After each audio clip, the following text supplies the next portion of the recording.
Magandang araw mga kamarites. This is our part 2 ng road trip namin. Sulitin dahil mainit ang panahon. Kasi bibihira lang uminit dito. Minsan kapag umulan, tuloy-tuloy na wala ng atrasan. Kaya dahil magandang panahon, ayan, samahan niyo ulit kami sa road trip namin. Magkukwento nga lang pala ako muna. Ang ganitong pangyayari sa buhay natin, napakasarap talaga balikan ang mga araw na nandito ka sa province o sa probinsya. Kasi nandito lahat ng memories ng mga taong taga-probinsya. Ano? Kung mapapansin nyo, napakasarap balik-balikan ang mga memories na yan.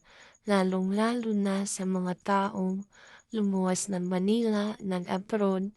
Kapag bumalik ka sa probinsyang sinilangan mo, napakasarap talaga.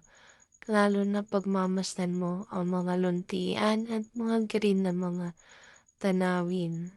Ano? Kung mapapansin mo at maiisip mo, proud ka sa mga lugar o kung saan ka man ipinanganak. Kasi doon ka lumaki at doon mo gugustuhin tumira o manirahan kahit saan ka pa man mapunta. Gugustuhin mo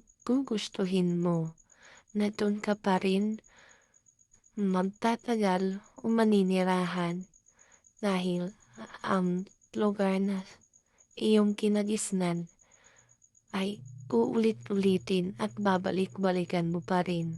Yun lamang ang aking masasabi sa mga nagdaang araw. Maiisip mo at maiisip ng lahat na masarap balikan kung saan ka nagmula at kung saan ka isinilang. Yun lang. Hanggang dun lang muna ang aking video. Salamat!